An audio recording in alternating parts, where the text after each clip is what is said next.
دوسرا جو اپنا جمعیت علماء اسلام کا سینٹر ہے اس کا بھی اس کو کوئی برطرف اس طرح نہیں کر سکتا.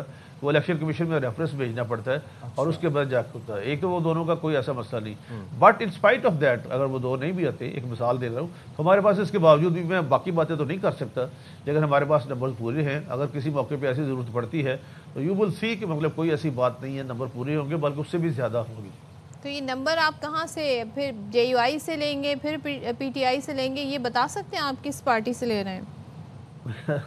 صدف اتنا سادہ سوال تو نہیں, آپ نے بڑا مشکل سوال کیا ہے. نمبر تو میں نہیں بتا سکتا کہ کہاں سے لیں گے, لیکن یہ میں ضرور کہہ سکتا ہوں کہ نمبر پورے ہوں گے.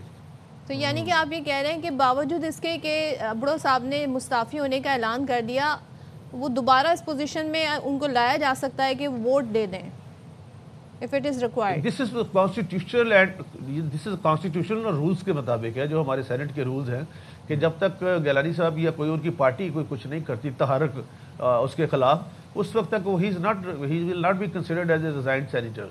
What does it say جب وہ ریزائن ہی کر کے چلے گئے تو it means کہ وہ he doesn't want to be part of the Senate? No. Sadaf is a student of law اس کا ایک پروسیجر ہے, وہ میں بتانا چاہتا ہوں. جب تک الیکشن کمیشن سے جا کے ان کا ڈی نوٹیفائی کا نوٹیفیکیشن نہیں ہوتا تب تک ہی سینیٹر. اچھا طاہر صاحب, این ایف سی کی ذرا بات کر لیتے ہیں. این ایف سی کے اوپر پیپلز پارٹی کو بڑے تحفظات ہیں, اور کل جب بلاول صاحب قومی اسمبلی میں خطاب بھی کر رہے تھے, اظہار خیال کر رہے تھے, تو وہ یہ بات کر رہے تھے کہ کسی کا باپ بھی 18ویں ترمیم کو نہیں ہلا سکتا. تو اس معاملے پر پھر وزیر اعظم نے بلاول بھٹو صاحب سے کہا کہ مل بیٹھ کر اس پر بات کریں گے. تو آپ کو لگتا ہے یا آپ کو یقین ہے کہ یہ ترمیم ہو جائے گی این ایف سی والی, اس پہ پیپلز پارٹی کو آن بورڈ لے لیا جائے گا؟ دیکھیں صاحب صاحب, جو بھی ترمیم ہوگی, ایک تو میں آپ کو کہہ دوں کہ 28ویں ترمیم آئے گی, لازمی آئے گی, نمبر 1. اور نمبر 2, جو بھی ترمیم ہوگی وہ اکثریت رائے سے ہوگی.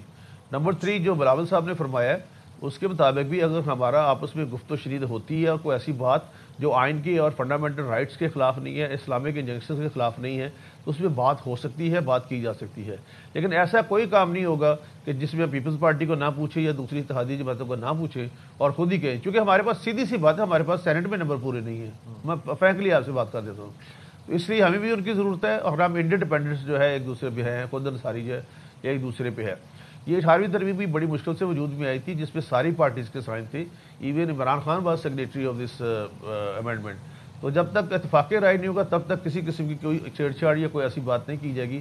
اور اگر اتفاق رائے کسی بات پہ ہوگا, جس طرح اقوام متحدہ متحدہ قومی موومنٹ کا مطالبہ ہے, بلدیاتی الیکشن بڑا جائز مطالبہ ہے. لیکن بہت بڑا انکشاف کر دیا ہمارے پروگرام میں کہ 28ویں ترمیم بھی آئے گی, تو وہ ویسے کب تک ڈیفینیٹ آئے گی. ٹائم فریم تو سائن صاحب اور صدف پہ نہیں دے سکتا, لیکن ہوگا ضرور ایسے, مطلب یہ کچھ چیزیں رہ گئی ہیں ابھی اور وہ بھی ہم لے کے آئیں گے, لیکن کوئی ایسی چیز نہیں آئے گی جو اتفاق رائے سے نہ ہو, ایسا کچھ نہیں ہوگا. اچھا, تو یہ تو بتا سکتے ہیں نا, جیسے 26ویں اور 27ویں میں جو میجر چنک ہے وہ جوڈیشری سے متعلق ہی رہا, ساری چینجز جو آئی ہیں, 28ویں جو ہے وہ کس حوالے سے ہوگی؟ جوڈیشری کے حوالے سے اس لیے کہ آپ دیکھیں, نہیں, میں 28ویں کی بات کر رہی ہوں, آنے والی کی, جس کا آپ اندیا دے رہے ہیں. ایک تو بات ہے صدف کہ 27ویں کے بعد نیچرلی 28ویں آنی ہوتی ہے, 27 کے بعد 28 بنتا ہے, ظاہر سی بات ہے 29ویں تو اس میں بھی یہ باقی چیزیں نہیں, اگر 29ویں کی ضرورت ہوگی. دیکھیں یہ آئین جو یہ دستاویز ہے یہ اسی لیے ہے کہ اس میں اگر کسی وقت کے دور اثر کے مطلب تقاضوں کے مطابق اگر اس میں کوئی امینڈمنٹ کرنی پڑی ہے تو کی جا سکتی ہے نا. آرٹیکل 239 کانسٹیٹیوشن پاکستان سیز کہ اگر 2/3 میجارٹی ہے تو آپ ترمیم کر سکتے ہیں. تو اگر کہیں پہ ان چیزوں کی ضرورت ہوگی جو قومی یکجہتی اور قومی ضروریات کے لیے مطلب ہم آہنگ ہو تو پھر اس میں کی جا سکتی ہے. اور 28ویں ترمیم میں کوئی ایسی بات, میں دوبارہ ریپیٹ کر دوں, کوئی ایسی بات نہیں ہوگی جو اتحاد کے اتفاق کے متحد اور متفق ہونے کے خلاف آئے گی. اچھا, ایک چیز اور بتا دیں, جس طرح پیپلز پارٹی جیسے آج بھی ہم دیکھ رہے تھے, بلاول صاحب کل دیکھ رہے تھے, جس طرح وہ کریڈٹ لیتی ہے 18ویں آئینی ترمیم کا, تو یہ جو 26ویں اور 27ویں ترمیم آئی ہے اسی طریقے سے آپ لوگ بھی اس کا کریڈٹ لیتے ہیں, نون لیگ خاص طور پہ, کہ جی یہ ہماری بڑی زبردست کامیابی رہی؟ دیکھیے جی, پیش تو ظاہر ہے گورنمنٹ لے کے آئی ہے دونوں امینڈمنٹس, لیکن کریڈٹ یہ ساری ان پارٹیوں کا ہے اور ان لوگوں کا ہے جنہوں نے اس میں اپنا کنسلٹیشن کی ہے اور جنہوں نے ووٹ دیے ہیں. ہم اس بات پہ نہیں کہ ہم کہیں کہ ہم سارا کچھ, نہیں, یہ it's for the nation, it's for Pakistani community, اور اس کے لیے ہے. ہاں ایک ضرور ہے کہ جس کے جو اپنا موور ہیں وہ حکومت ہے اور حکومت اس بات کا کریڈٹ لازمی لیتی ہے. اور طاہر صاحب وہ ایم کیو ایم کے مطالبات ہیں اور ایم کیو ایم چاہتی ہے کہ بلدیاتی حکومتوں کو بااختیار کیا جائے، تو اس جس کے آڑے میں پیپلز پارٹی آ جاتی ہے. وہ 26ویں میں ان کو 27ویں کہا گیا تھا، 27ویں میں اب 28ویں کہا گیا، تو 28ویں تک ان کی بات مان لی جائے گی یا اس کے لیے پھر 29 ہر بار ان کو یقین کرائی جاتی ہے؟ جی صاحب صاحب، ایک تو بتانا بڑا جائز ہے. I was luckily I am member of that commission standing committee on law and justice. تو اس میں جب انہوں نے بڑا وہی مینٹلی اپنا مقدمہ پیش کیا اور اس کو اس حد تک شامل کر لیا گیا کہ نیکسٹ جو امینڈمنٹ آئے گی جو بھی اس پہ اس کو ہم ڈیفینیٹ کریں گے، اور کریں گے، کیوں نہیں کرنا. یہ ایک پوری ورلڈ میں ہوتا ہے کہ آپ دیکھیں نا یہ کونسلوں کے اختیارات، جس طرح سوئٹزرلینڈ میں اس کو ہم کینٹون کہتے ہیں، انگلینڈ میں کونسل کہتے ہیں، تو یہاں پہ یہ بلدیاتی ادارے ہیں. تو ان کے ذریعے کام ہو تاکہ جو آئین ساز ہے ان کا کام صرف آئین سازی ہو، نہ کہ سڑکیں، نالیاں اور گلیاں بنوانا ہو. تو یہ بالکل ان کا جائز مطالبہ ہے اور پیپلز پارٹی بھی اس کے خلاف نہیں ہے، لیکن صرف اتنا ہے کہ ان کا ہے کہ ہم کنسلٹیشن کر لیں اور بہت جلدی آپ دیکھیں گے کہ یہ میریکل بھی ہو جائے گا اور یہ مقامی حکومتوں کو اختیارات دیے جائیں گے. تو مولانا صاحب کو بھی آن بورڈ لینے کی کوشش کی جائے گی 28ویں ترمیم پہ؟ 27ویں پہ تو آپ نہیں لے سکے، 26ویں پہ وہ مان گئے تھے. جی ہم نے تو پہلے بھی ریکویسٹ کی تھی، ہمارے بڑے قابل احترام ہے. اس دفعہ بھی ہم نے سب کو کہا تھا، لیکن مولانا صاحب حالانکہ 26ویں ترمیم میں وہ بھی آن بورڈ تھی. اور آپ کو نیا انکشاف کروں، مولانا صاحب نے یہ خود انکشاف کیا اور کامران مرزا صاحب نے کہ ایون پی ٹی آئی بھی آن بورڈ تھی ان کے ساتھ بالکل 100%. اور یہ مولانا صاحب کے کہنے پہ انہوں نے ووٹ نہیں دیے. مولانا صاحب نے کہا کہ چلیے آپ اپنے ووٹ نہ دیں لیکن دے ور آل ایگری آن آل دیز جتنے بھی کلاسز. آپ کسی بھی ان کے بندے سے پوچھ لیں. رات کو بھی میں ایک پروگرام میں تھا کسی اور ٹیلی ویژن پہ، تو وہاں پہ بھی یہ بات مولانا حامد اللہ نے کہی کہ بالکل یہ ہمارے ساتھ ایگری تھے. اور ووٹ نہ دینے کے لیے بھی مولانا صاحب نے ان کو کہا تھا کہ آپ نہ دیں، لیکن مولانا صاحب جب ووٹ دینے گئے ہیں تو ان سے پوچھ کے گئے ہیں. مولانا صاحب ایک ایسٹ ہے قوم کا، سرمایہ ہے اور جید کے سے کوئی علم ہے اور ماڈریٹ علم ہے، عالم ہے. ہم ان سے ڈیفینیٹ کوشش کریں گے اور ریکویسٹ بھی کریں گے کہ وہ 28ویں ترمیم اگر جب بھی لاتے ہیں تو وہ اس کا حصہ بنے. تو سینیٹر صاحب پھر آج جو 8 ترامیم کے بعد جو 27ویں امینڈمنٹ کا بل ہے وہ سینٹ سے آپ یقین رکھتے ہیں کہ وہ اپروو ہو جائے گا، اینڈ دین پھر وہ قومی اسمبلی سے کب تک اپروو ہوگا؟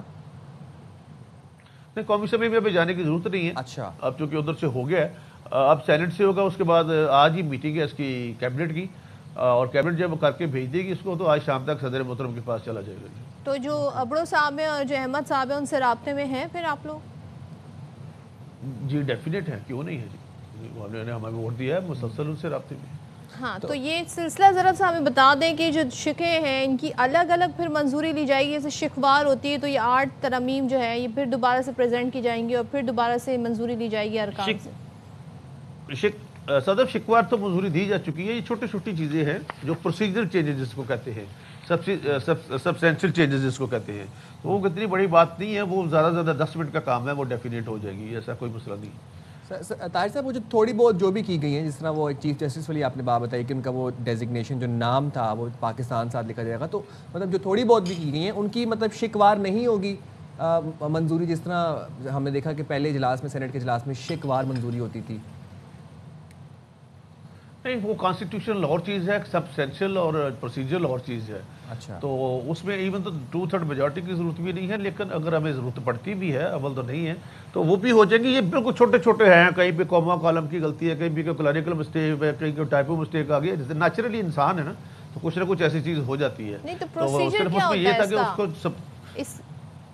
پروسیجر ابھی لا منسٹر اس کو لے کریں گے، پیش کریں گے، اور اس کے بعد آئیز اور نوز کے 2 حصے ہوتے ہیں. ایک طرف سے آئیز ہوگا، یہ اگر آئیز زیادہ تو تو آئیز ہوتی والا. جب ہے نا، جب 2/3 میجورٹی ہو، وہ 2/3 کا نمبر آپ کو چاہیے ہوگا نا ریکوائرڈ. آپ کہہ رہے ہیں اس کی ضرورت نہیں پڑے گی. نہیں صدف نہیں، وہ جو کانسٹیٹیوشنل امینڈمنٹ ہے وہ قومی اسمبلی سے منظور ہو چکی ہے، ادھر سے بھی منظور ہو چکی ہے. اب سبسٹینشیل چینجز میں اگر ضرورت ہوئی بھی تو تب بھی ہمارے پاس ہے. ویسے جو میں as a being a student of لا اور ایز اے پارلیمنٹیرین 4 دفعہ میں منسٹر بھی رہا ہوں، اس میں اس کی ضرورت نہیں ہوتی. لیکن اگر ہوگی بھی تو ہمارے نمبر پہلے سے بھی زیادہ ہیں. پہلے سے بھی زیادہ ہیں. اچھا، اور اگر سینٹ سے پھر اپروو ہوتی ہے تو اس کے بعد پھر آپ یہ کہہ رہے ہیں قومی اسمبلی میں آنے کی اس کو ضرورت نہیں ہے، کیونکہ قومی اسمبلی میں آلریڈی اپروو ہو چکی ہے. یہ قومی اسمبلی میں نہیں جائے گی، یہ جائے گی جی کیبنٹ میں. ہاں جی یہ کیبنٹ میں جائے گی، کیبنٹ پاس کر کے پریزیڈنٹ صاحب کے پاس بھیج دیں گے، پریزیڈنٹ سائن کر دیں گے تو that will be the part of the constitution. ٹھیک ہے. رائٹ. سینیٹر طاہر خلیل سندھو اس حوالے سے ہمیں صورتحال بتا رہے ہیں. تھینک یو سو مچ، شکریہ. اور جناب کیونکہ کچھ چینجز ہوئی ہیں قومی اسمبلی میں جب ترمیم آئی تو ان میں کچھ ترمیم میں چینجز ہوئی ہیں. وہ کہہ رہے ہیں جی اس کے لیے اتنی زیادہ ضرورت نہیں پڑتی, لیکن اگر پڑے گی بھی تو پہلے سے بھی زیادہ نمبر سینٹ میں موجود. کافی چیزیں آج ویسے کافی انکشافات بھی ہو گئے ہمارے. اور وہ کہہ رہے ہیں ایسا عبدو صاحب نے استعفیٰ دے دیا تو ابھی کوئی ایکسیپٹ تھوڑی ہوا ہے. اسی طریقے سے وہ احمد صاحب کے بارے میں کہہ رہے ہیں کہ ان کی پارٹی نے انہیں بے دخل کر دیا تو کوئی ریفرنس تھوڑی اسپیکر نے بھیج دیا. تو ابھی وہ حصہ ہی ہیں according to senator Tahir Khalil Sandhu Sahab. اچھا well go on a short break, we'll be right back. آپ یہیں پہ رہیے گا موجود ہمارے ساتھ ہی.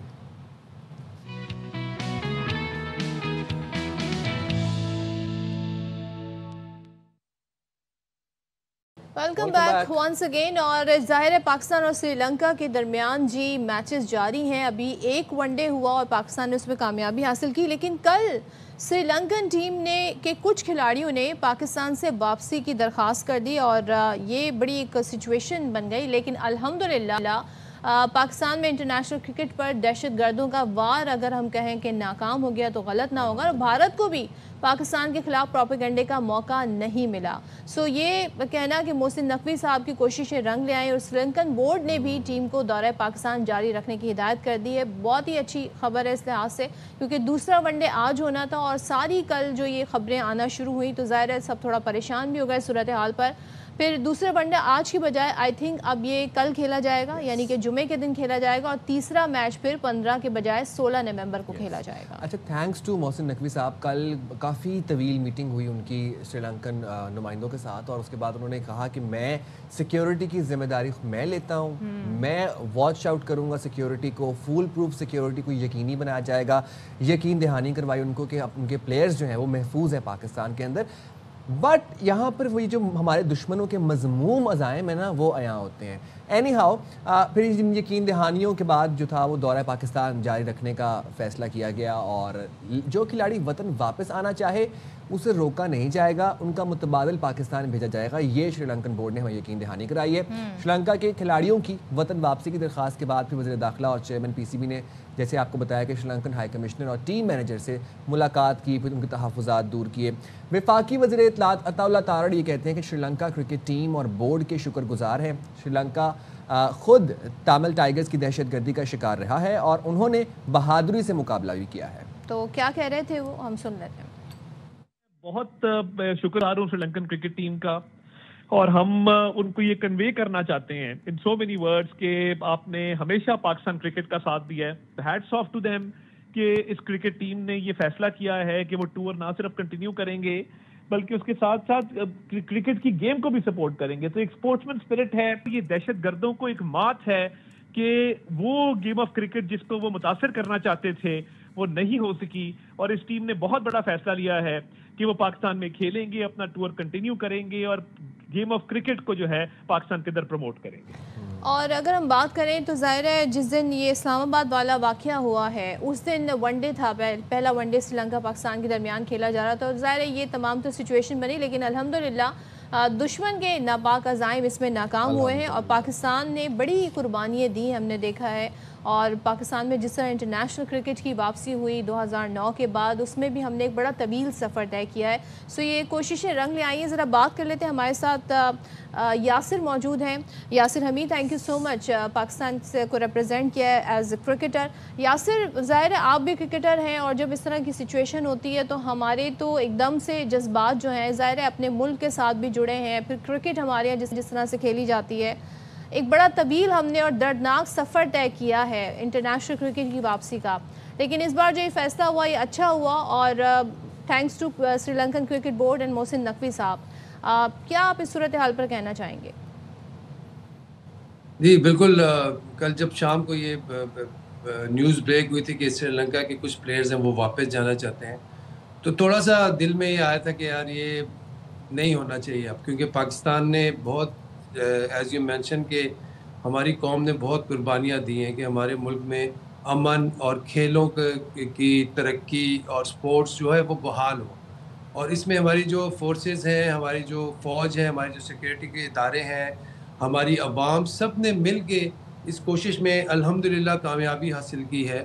اور میں سمجھتا ہوں کہ کل جس طرح سری لنکا کی ٹیم نے ونس اگین ایک جو انہوں نے ثبوت دیا ایک اچھے دوست ہونے کا, اور انہوں نے اس چیز کو وہ نہیں بھولے کہ جب پاکستان نے بھی ان کا ساتھ دیا تھا تامل ناڈو، اور جب ان کی وہ جنگ ہو رہی تھی ان حالات میں، اور دس از ٹوائس ناؤ. اور یہ سری لنکا کی ٹیم ہی ہے جو پہلے جب پاکستان میں جو سب سے پہلی جو ٹیم آئی تھی وہ بھی سری لنکا کی تھی. اور پاکستان نے دہشت گردی کے خلاف جو جنگ ہے وہ بہت بڑی جنگ لڑی ہے، پوری قوم نے لڑی ہے. کے پی میں آپ دیکھ لیں ادھر بہت زیادہ حالات جو 2007 سے لے کے اور 12-13 تک بہت ہی حالات خراب رہے.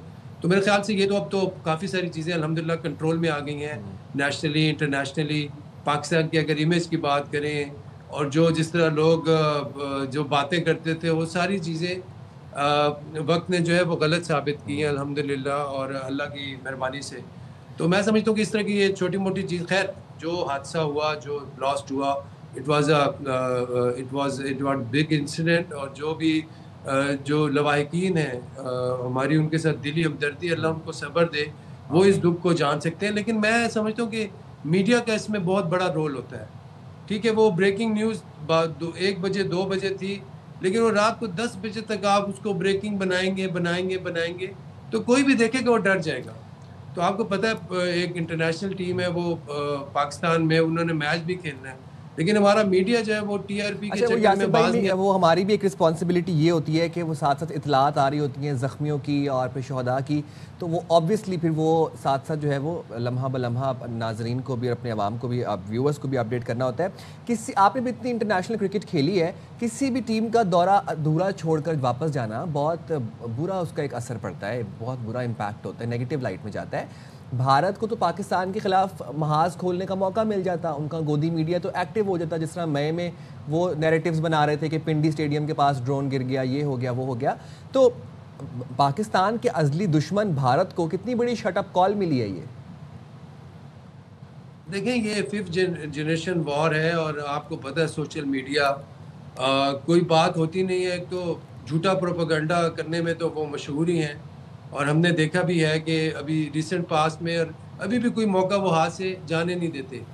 تو ایک تو میں جتنے بھی ہمارے سوشل میڈیا کے جتنے بھی فائٹرز ہیں، سوشل میڈیا فائٹرز، ان کو میں خراج تحسین بھی پیش کروں گا، ان کو موٹیویٹ کروں گا کہ پاکستان کا پازیٹیو امیج اور پاکستان کے لیے اچھی بات کرنا آپ نہ رکیں، سچ بولیں. پاکستان جو ہے وہ پروگریسو نیشن ہے، انشاءاللہ کوئی بھی آئے کوئی بھی جائے ہمیں اس سے کچھ نہیں، ہم نے آگے بڑھنا ہے. نمبر 1. نمبر 2 یہ کہ جس طرح آپ نے بات کی پروپیگنڈا کی، ساری پروپیگنڈا کی گیم ہے، ٹھیک ہے. اور جو موقع وہ ڈھونڈتے ہیں اور جس طرح وہ کرنا چاہتے ہیں، تو اس کا ایک ہی علاج ہے، اس کا ایک ہی وہ ہے کہ آپ اپنا پازیٹیولی لگے رہیں، آپ اپنی چیزیں جو بہتر ہیں ان پہ ہم نے فوکس کرنا ہے. اور اس کو جواب دینے کے لیے ہمارے میڈیا کے جو فائٹرز ہیں وہ ہیں، اور وہ لگے رہیں گے اور وہ بڑھتے رہیں گے. تو اس میں کافی ساری جو ہے وہ سمجھ کی اور علم حاصل کرنے کی ضرورت ہے کہ کس طرح ہم نے اس میں آگے بڑھنا ہے. اور جہاں تک پاکستان کی کھیلوں کی ترقی اور ہمارے جو سپورٹس ہے کرکٹ، اور میں سری لنکا کی اس پہ آؤں گا کہ جس طرح کمار سنگاکارا نے کل ایک بہت اچھی سٹیٹمنٹ دی ہے کہ کچھ دوستیاں ہیں وہ چھوڑی نہیں جا سکتی. تو میرے خیال سے it's a great statement by a great cricketer Kumar Sangakkara himself. کیا بات ہے. اور اس کے علاوہ بھی دیکھیں سنت جے سوریا بھی ٹیم کے ساتھ ہیں، انہوں نے بھی بہت ہی is a great player, great legend. میں سمجھتا ہوں کہ اپنے ٹائم کے وہ کنٹمپریری اس وقت کے وہ آج کل کی طرح کرکٹ کھیلتے تھے. بالکل آپ سے وہ بھی ٹیم کے ساتھ انہوں نے بھی ڈیفینیٹلی سمجھایا ہوگا کہ یار یہ چیزیں ہلکی پھلکی چلتی رہتی ہیں. پاکستان از اے بگ نیشن، 250 ملین کی آبادی ہے. بالکل اس طرح کی ٹھیک ہے واقعہ بڑا تھا، لیکن اس کو میں میڈیا کو کہوں گا کہ ایسی چیزوں کو بالکل. یاسر ہم ذرا شاہد صاحب کی طرف بڑھتے ہیں اور ذرا پوچھ لیتے ہیں کہ آگے اب کیا تبدیلی اس میں ہوئی ہے. شاہد صاحب بتائیے گا، اب رات گیا ہم دیکھ بھی رہے تھے جب یہ خبر آ رہی تھی، آپ ساری اس حوالے سے ہمیں اپڈیٹس بھی دے رہے تھے. اب یہ میچ ہے جو آج ہونا تھا پھر وہ کل یعنی جمعے کو ہوگا، اب تیسرا میچ پھر کب ہوگا، اور جو ٹرائی سیریز آنی ہے کیا اس میں تو کوئی تبدیلی نہیں ہوئی ہے؟ سب میں تبدیلی ہوئی ہے. ظاہر ہے جو 13 تاریخ کا میچ تھا وہ اب 14 تاریخ کا ہوگا، اور جو 15 تاریخ کا میچ تھا وہ اب 16 تاریخ کا ہوگا. اسی طرح ٹرائی سیریز جو 17 نومبر سے شروع ہونی تھی وہ اب 18 نومبر سے شروع ہوگی، اور اس کے اب سارے میچز راول پنڈی میں ہی ہوں گے. پہلے 2 میچ راول پنڈی میں تھے اور باقی میچز لاہور میں تھے. لیکن شاید لاہور میں کچھ خوف کا مسئلہ ہے، تو اب یہ ٹرائی سیریز کے سارے میچز لاہور راولپنڈی میں ہوں گے، اور زمبابوے کی ٹیم بھی الگ صبح اسلام آباد پہنچ گئی ہے، تو آل سیٹ. اور جس طرح یاسر کہہ رہا تھا کہ ہمیں اپنے ملک کو آگے بڑھانا ہے، چاہے وہ کھیل ہو، چاہے وہ کوئی بھی شعبہ ہو، اور سری لنکا نے پہلے بھی ہمارا بہت ساتھ دیا ہے، ہم نے سری لنکا کا بہت ساتھ دیا ہے 90s میں. یہی بڑے برے حالات تھے سری لنکا میں، وہاں تامل علیحدگی پسندوں نے سوسائڈ بامبنگ کر رکھی تھی. ایک دفعہ تو نیوزی لینڈ کی ٹیم نے 90s میں سری لنکا کا دورہ چھوڑ کر چلے گئے تھے. کچھ پلیئر وہیں رہے تھے اور ان کا ٹور چلا تھا. 1996 ورلڈ کپ میں ویسٹ انڈیز اور آسٹریلیا نے وہاں جانے سے انکار کر دیا تھا اور اپنے 2 پوائنٹس اسکور فیٹ کیے تھے. تو سری لنکا بھی انہی حالات سے گزر چکا ہے. ہمارے یہاں جب سے 2009 کے بعد سے 6 سال ہم نے کرکٹ، انٹرنیشنل کرکٹ ہمارے یہاں نہیں ہوئی، اس کے بعد سے ہم نے بتدریج کرکٹ واپس لے کے آئے ہیں، بڑی بڑی ٹیمیں آئی ہیں. تو اب ایک اس طرح کے واقعات سے کبھی بھی کرکٹ نہیں رکے گی. اور کل جو کوششیں محسن نقوی نے کی، ہماری سیکورٹی اداروں نے کی، ہماری پولیس اور جتنے بھی سیکورٹی ادارے ان سب نے کوشش کر کے سری لنکا کو کنونس کیا محسن نقوی صاحب نے. اور جس طرح یاسر کہہ رہا ہے کہ سنت جے سوریا بہت ہی اچھے کھلاڑی بھی تھے اور ساتھ ہی بہت ہی اچھے انسان بھی ہیں. پاکستان کی ڈومیسٹک کرکٹ میں بھی وہ آ کے کھیل چکے ہیں. تو پاکستان سے یہ سارے سری لنکن بڑی محبت کرتے ہیں. انہوں نے قائل کیا اور اب کرکٹ آگے بڑھے. اور شاہد صاحب ذرا یہ بتا دیجیے 3 کھلاڑی اب وہ جا رہے ہیں، ان کے متبادل آئیں گے یا جو موجودہ ٹیم ہے، جو پورا اسکواڈ ہے، وہی جو ہے اس میں سے ہی پھر کرکٹر جو ہے پلینگ 11 ہوگی؟ نہیں، کل رات کو ان کی ٹیم مینجمنٹ نے کنفرم کر دیا کہ کوئی بھی کھلاڑی نہیں جا رہا. اور وہ جو 2-3 کھلاڑی تھے وہ بھی قائل ہو گئے. سب نے اپنے مینیجر کو کہہ دیا کہ ہمارے جو ٹکٹ ہیں وہ کینسل کریں، ہم کھیلیں گے. اگر کوئی کھلاڑی جاتا تو ان کے T20 کے کھلاڑی آنے والے 1-8 دن میں ان میں سے متبادل ہو جاتا ہے. لیکن اب خبریں یہی ہے کہ کوئی بھی کھلاڑی نہیں جا رہا. ان کو سری لنکن کرکٹ بورڈ نے سمجھایا بھی، ان کو بتایا بھی کہ آپ کے جانے سے پاکستان کی کرکٹ کو کتنا نقصان ہوگا، ایسا نہ کریں. سری لنکا بھی انہی حالات سے گزر چکا ہے اور پاکستان نے اس کا ساتھ دیا ہے. وہ سب قائل ہو گئے اور اب کوئی بھی کھلاڑی ان کا نہیں جا رہا. اور شاہد بھائی، جس دن یہ انفارچونیٹ ایونٹ ہوا اسلام آباد کچہری والا، اس دن میچ بھی کھیلا، تو پھر اس کے بعد ایسا کیا ہوا؟ مطلب ہم یہ سمجھنا چاہ رہے ہیں کہ اس کے پیچھے بھی کوئی بھارت کی شرارت ہو سکتی ہے؟ بہت سارے فیکٹرز ہیں. ان پلیئرز نے جن پلیئرز نے پہلا میچ کھیلا ان کی فیملیز نے کانٹیکٹ کیا، پوچھا ان کی ویل بینگ کے بارے میں، وہ لوگ فکر مند تھے. تو ظاہر ہے وہ فیکٹر بھی ہے. ان سری لنکن پلیئرز میں سے 4 کے قریب IPL بھی کھیلتے ہیں. وہاں سے بھی ظاہر ہے کوئی نہ کوئی شرارت کا امکان آپ رد نہیں کر سکتے کہ ان IPL کے پلیئروں کو بولا ہوگا کہ آپ یہاں سے نکلو اور پاکستان میں کرکٹ نہ کھیلو. تو وہ امکان بھی آپ نظر انداز نہیں کر سکتے. لیکن آل از well that and well. Mohsin Naqvi کی کوششیں، سارے لوگوں کی کوششیں، پھر سری لنکن کے ہائی کمشنر کی آپ تعریف کریں کہ جو خود بھی ریئر ایڈمرل رہے ہیں، وہ بھی ان تمام حالات سے نبرد آزما ہو چکے ہیں. انہوں نے قائل کیا، 1-on-1 پلیئروں سے ملاقات کی، ان کو سمجھایا. تو اس امکان کو بھی آپ نظر انداز نہیں کر سکتے. لیکن پاکستان کو اپنے سارے حالات خود ہی بہتر کرنے ہیں. آؤٹ سائڈ فیکٹر جتنے بھی ہیں ہمیں انہیں رد کرنا ہے، ان سے لڑنا ہے، ان کو ختم کرنا ہے. اور جس طرح یاسر کہتے کہ ہمارے سوشل میڈیا کے فائٹر جو ہیں ان کو چاہیے کہ آگے بڑھ کر پاکستان کے کیس کو بڑھائیں اور سری لنکن کرکٹرز کی اور سری لنکن کرکٹ بورڈ کی، ان کی حکومت کی تعریف کریں. بالکل، تھینک یو سو مچ شاہد ہاشمی. یاسر، آپ کا بہت شکریہ. اور ظاہر ہے جس طرح آپ نے کہا کہ ہمارے حوصلے بلند ہیں اور کرکٹ کا بڑا یہاں پہ کریز ہے. انشاءاللہ انٹرنیشنل کرکٹ کا میلہ یوں ہی پاکستان میں سجتا رہے گا اور دشمن جو ہے وہ ہر بار ناکام اور نامراد ہی ہوگا. جی، اور دشمن جب بھی پاکستان کی طرف میلی آنکھ سے دیکھے گا تو اس کو اسی طرح پٹائی ہوگی جس طرح جان سینا کرتا تھا اپنے ریسلنگ میچز کے اندر. بائی دی وے، جان سینا سے مجھے یاد آیا، ہم نے وی گرو اپ واچنگ جان سینا. مشہور ریسلر سٹار جان سینا نے اب آپ دیکھیں کہ WWE کیریئر کا اہم ترین اعزاز حاصل کر لیا ہے. اور وہ آپ کو یاد ہوگا نا، انہوں نے WWE را میں ڈومینک مسٹریوز کو شکست دے کر پہلی مرتبہ انٹر کانٹیننٹل ٹائٹل جیت لیا. اپنے 23 سالہ WWE کیریئر میں پہلی مرتبہ انٹر کانٹیننٹل چیمپئن شپ جیت کر جان سینا نے کیریئر کا گرینڈ سلیم مکمل کر لیا.